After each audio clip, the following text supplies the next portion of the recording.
আছো? আমি খুব ভালো আছি, নিশ্চয়ই তোমরাও ভালো আছো। আজকে দেবার্চনা কিচেন থেকে তোমাদের আরেকটা রান্না নিয়ে এসেছি, ভেটকি মাছের কালিয়া।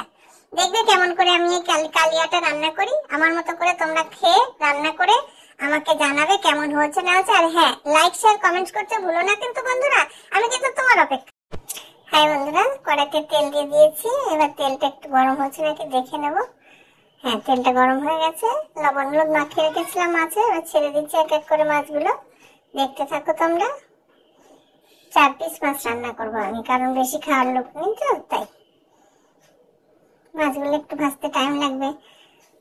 এগুলো খুব আস্তে আস্তে নাড়া দিতে হয়, কারণ খুব নরম মাছ তো, এই তলার পিঠ হয়ে গেছে। এই পিঠটা উল্টে দিলাম, দেখো কত সুন্দর লাগছে। এবার আবার এই পিঠটা হয়েছে কিনা আস্তে করে নেড়ে দেখবো। এখনো লেগে যাচ্ছে তলায়, আর সামান্য একটু হলে ভালো হবে। ব্যাস হয়ে গেছে। এবার আমি তুলে নিচ্ছি মাছগুলো এক এক করে। দেখো, আস্তে, খুব আস্তে করে তুলতে হবে, নইলে কিন্তু ভেঙে যাবে।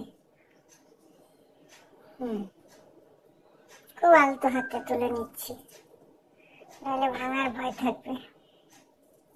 এটা এখন একটু হয়নি, আর এর সামান্য একটু হবে। এটা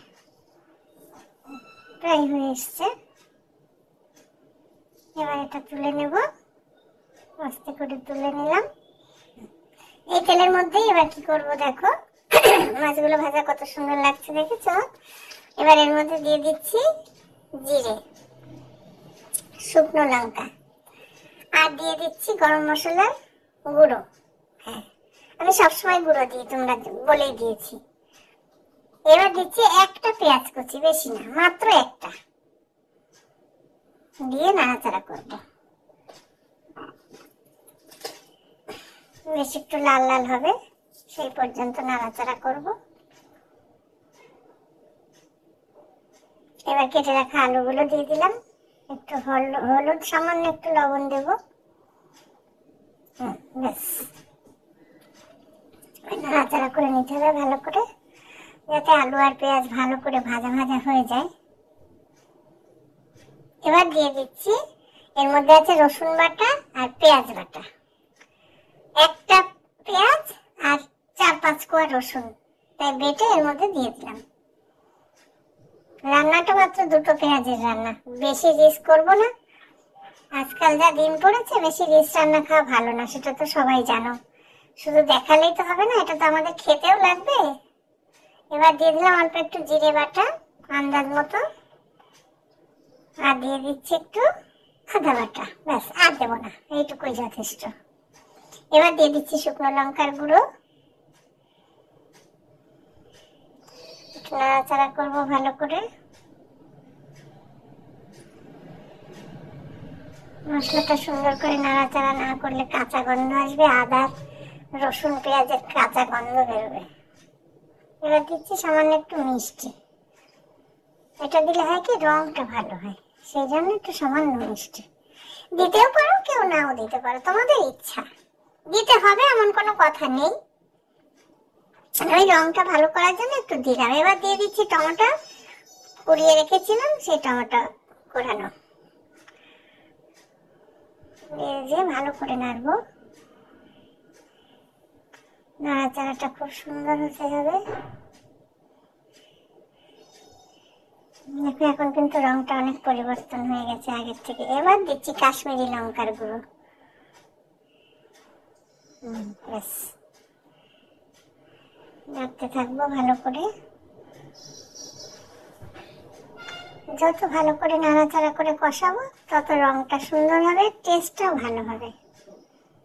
এবার দিচ্ছি টক দই। টক দই দিয়ে খুব তাড়াতাড়ি নাড়তে হবে, নইলে আবার দানা দানা থাকবে, একদম বাজে লাগবে। এটা খুব এখন ঘন ঘন নাড়তে হবে, ঘুরিয়ে ঘুরিয়ে ভালো করে। ভালো করে নাড়ছি, দেখো দানা নেই আর, সব মিশে গেছে। এবার দিচ্ছি একটু হলুদ, আর দেবো আন্দাজ মতো লবণ, দিয়ে ভালো করে কষাতে থাকবো।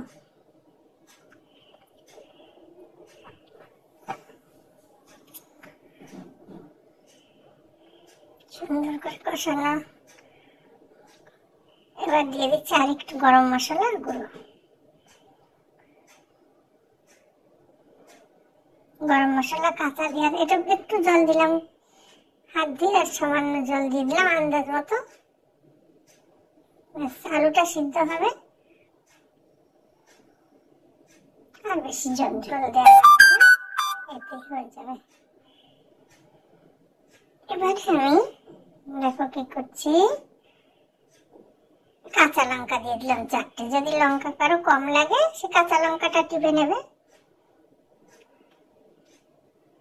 ফুটে উঠেছে ঝোলটা, দেখবো মাছগুলো আস্তে আস্তে ছেড়ে দিলাম। সব কটা মাছ এক এক করে ছেড়ে দেবো।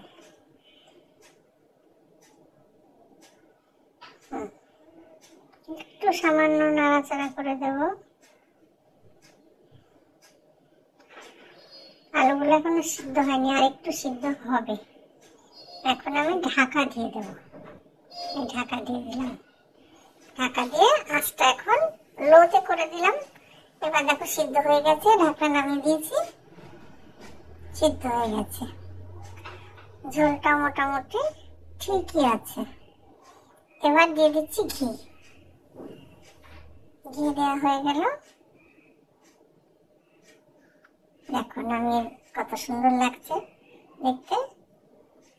এবার তোমরা এইভাবে রান্না করে খেয়ে আমাকে জানাবে কেমন খেয়েছো।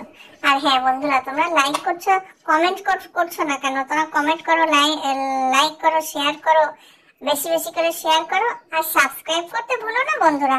দেখো তোমরাই তো আমার সব, তোমরা আমার এগিয়ে যাওয়ার পথের সাথী। আমরা সব একসঙ্গে হাত ধরে এগিয়ে যাবো।